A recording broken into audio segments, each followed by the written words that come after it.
नमस्कार दोस्तों, इलेक्ट्रिकल समाधान में आपका स्वागत है। और आज हम इस थ्री फेज़ डीवी के ऊपर बातचीत करेंगे और आपको समझाएंगे। जो नए इलेक्ट्रीशियन हैं, काम को सीख रहे हैं, समझ रहे हैं और कर रहे हैं, तो उनके लिए ये वीडियो बहुत ही ज़्यादा यूज़फुल होने वाली है। अगर हमारी पिछली वीडियो डीवी ड्रेसिंग के ऊपर आपने नहीं देखा है तो आप उस वीडियो को देख सकते हैं। और ये जो हमारा वीडियो है, ये उसी वीडियो का दूसरा पार्ट है। ये कंप्लीट होने के बाद दोस्तों इसके ऊपर हम फुल रिव्यूज़ देना चाहते हैं, ताकि जो लोगों को और क्लियरिटी में समझ में आए कि थ्री फेज़ की डीवी ड्रेसिंग कैसे होती है।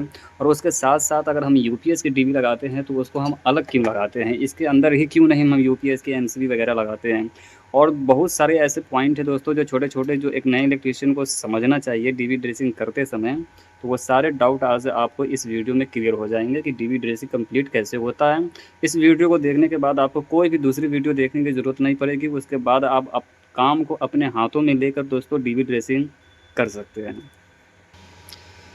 दोस्तों हम शुरुआत करना चाहते हैं पहले यूपीएस की डीवी से, क्योंकि इसमें एमसीबी भी कम है, सर्किट भी कम है। उसके बाद हम चलेंगे लाइट और पावर की डीवी के ऊपर। इसमें कुछ डिस्क्रिप्शन में आपको बताना पड़ेगा, तो उसके लिए हमें थोड़ा वक्त देना पड़ेगा। उससे पहले हम आपको यूपीएस के बारे में बता दें दोस्तों कि यूपीएस की जो सप्लाई आएगी, उसकी केबल अभी फ़िलहाल तो इसमें नहीं आई है, लेकिन इसमें जो केबल आएगी वो 6 एमएम की आएगी। और ये जो आएगी तो दोस्तों इसकी जो मेन लाइन है, आप यहाँ पे देख सकते हैं, ये दोनों एक में फेज़ और एक में न्यूट्रल जुड़ेगी, ठीक है। तो यहाँ पर आप देख सकते हैं, इस साइड में आपको फेज़ जोड़ना है और इस साइड में न्यूट्रल, क्योंकि आप नीचे एमसीबी के नीचे आप देख सकते हैं ये सारे एमसीबी आपस में शॉर्ट है। यहाँ पर आप देख सकते हैं ये सारे एमसीबी आपस में शॉर्ट है।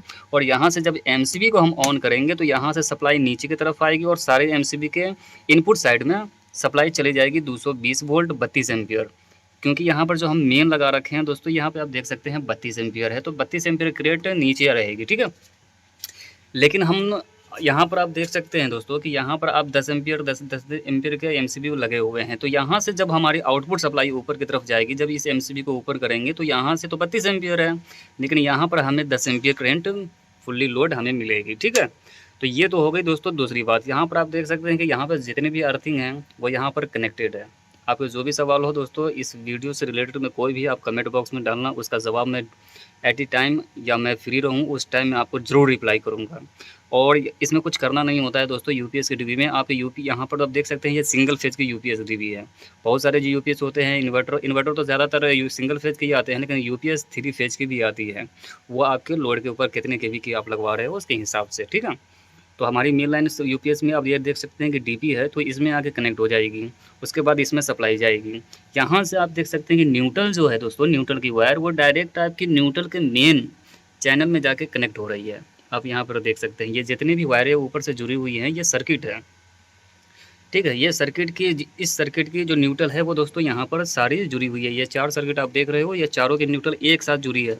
और न्यूट्रल एक यहाँ से जाकर एक साथ चारों को न्यूट्रल दे रही है। लेकिन फेज़ में ऐसा नहीं है। फेज़ के हम अलग-अलग एमसीबी एक-एक करके हम यहाँ पर लगा रखे हैं, वो भी 10-10 एम्पीयर की। इस पे जो लोड है हमारी वो 6 एम्पीयर की स्विच सॉकेट है और कुछ इमरजेंसी लाइटें हैं। इसके लिए बस यूपीएस की डीवी लगी हुई है।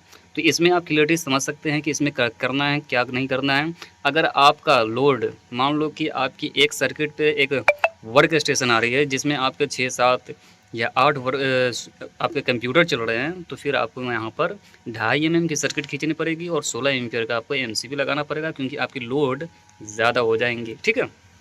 तो दोस्तों ये तो हमारी रही यूपीएस की डीवी, जिसका डिस्क्रिप्शन आपको फुल्ली डिटेल्स हम आपको इस वीडियो में बता दिए। उसके बाद हम चलते हैं लाइट और पावर के ऊपर। ये जो दोस्तों है थ्री फेज़ की डीवी, इसमें आपकी लाइट की भी सर्किट है और इसमें पावर की भी सर्किट है। पावर कहने का मतलब जो आप प्लग वगैरह यूज़ करते हैं उसकी भी सर्किट है, ठीक है। तो इसमें जो सर्किट हमने जो डाला है वो दोस्तों ये इस साइड की है। आप यहाँ पे देख सकते हैं जो वॉल पे है, सीलिंग में है।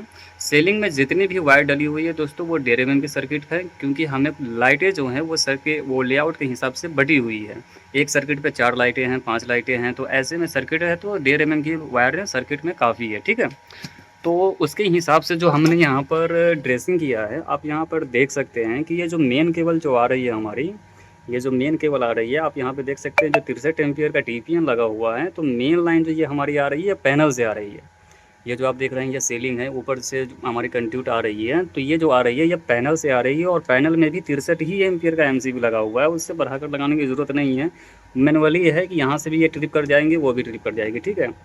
टीपीएन ही आप लगाना दोस्तों, आइसोलेटर कभी भी मत लगाना, वो ट्रिप नहीं करती है किसी भी तरह के शॉर्ट सर्किट पे, ठीक है।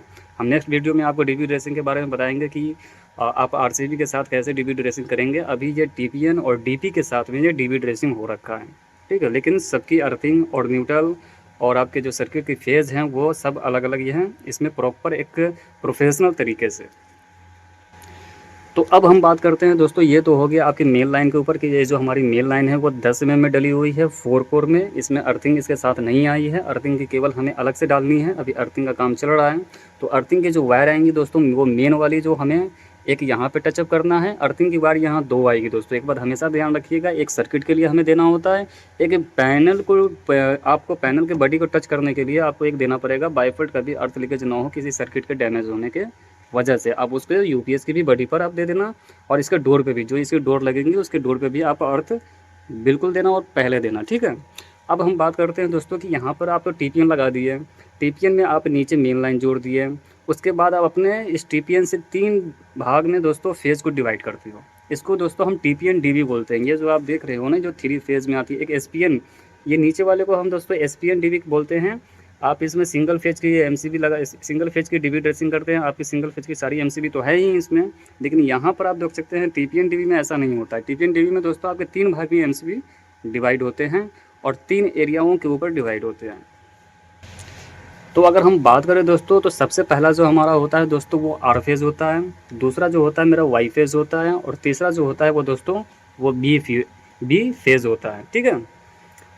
फेज़ हमेशा 3 लैंग्वेज में डिवाइड होते हैं, आर वाई बी में 3 फेज़ की जो सप्लाई होती है। इसके बाद हम इसमें क्या करते हैं कि आप यहाँ पे जो टीपीएन देख रहे हैं, आप इसको जब ऑन करिएगा दोस्तों, तो यहाँ से सभी आर वाई बी में सिंगल फेज पहुँचती है।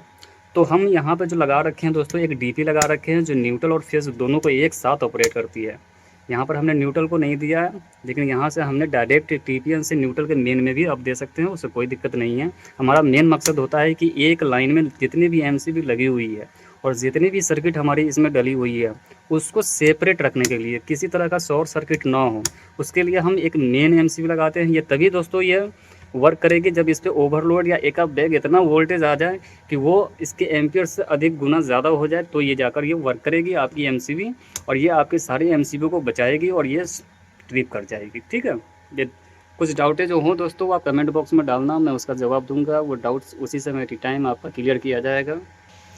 उसके बाद हम बात करें दोस्तों कि आप यहाँ पे देख सकते हैं कि यहाँ पर जितने भी नीचे हैं ये शॉर्ट पत्ती लगी हुई हैं, ये वही रोल है जो हमने इसमें बताया था कि यहाँ से आपकी एक सिंगल फेज़ दोस्तों आपके आर में जाएगी ऊपर से, और जब हम एमसीबी को उठाएंगे तो एमसीबी सप्लाई देगी नीचे की तरफ और सारी एमसीबी में सप्लाई चली जाएगी। उसके बाद आप यहाँ पर दोस्तों गौर करना, यहाँ पर 10 एम्पियर की एमसीबी है, 10 एम्पियर की है, 20 की है, 16 की है, तो उसके हिसाब से है, क्योंकि हमने 1.5 mm की सर्किट पे दोस्तों 10 एम्पियर की एमसीबी को लगाया है, और जो 16 की है वो दोस्तों आपकी जो आ रही है 2.5 mm की, और जो 20 mm की है वो दोस्तों आपकी 4 की भी सर्किट हो सकती है, 2.5 की भी, क्योंकि उसके लोड के ऊपर हिसाब से हमने लगाया है। उसके बावजूद भी दोस्तों इसको जब हम फुल्ली लोड देंगे, देखो दोस्तों ऐसा होता है कभी कभी, तो एक तो ड्राइंग में ही आपका जो लोड होगा वो कैलकुलेट को होकर रखा हुआ होता है कि हाँ इतना लोड है, इस हिसाब से सर्किट को डिवाइड करके ऐसे ऐसे डालना है।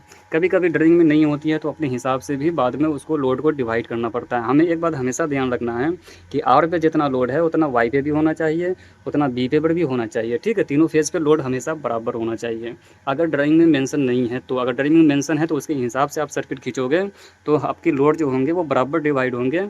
आपको पता होगा कि कौन सी सर्किट कितने mm की कहाँ हमें डालनी है, वो ड्राइंग में होती है मौजूद। उसके बाद दोस्तों इस डीबी में दोस्तों कुछ नहीं करना होता है, प्रॉपर तरीके से आप फेरू नंबर डाल दो, जो आपकी टैगिंग होगी।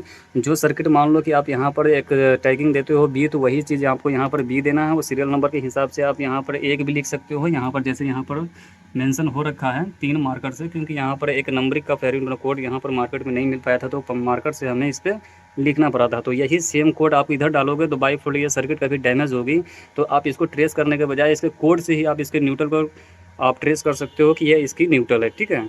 उसके बाद आपको मेन चीज़ जो ध्यान रखना है इसमें सफाई का। आप जितना ज़्यादा डीबी को सफाई रखोगे उतना ज़्यादा आपकी काम उतना क्लियरिटी दिखाएगी और लोग आपको उतना ज़्यादा अनुभवी समझेंगे, ठीक है दोस्तों। अभी इसमें अर्थिंग की वायर जुड़नी है, उसके बाद आपका डीबी ड्रेसिंग कंप्लीट है और आप एक बेहतर इलेक्ट्रीशियन की ओर चल पड़े हैं। तो मिलते हैं एक नए वीडियो में, तब तक के लिए गुड बाय।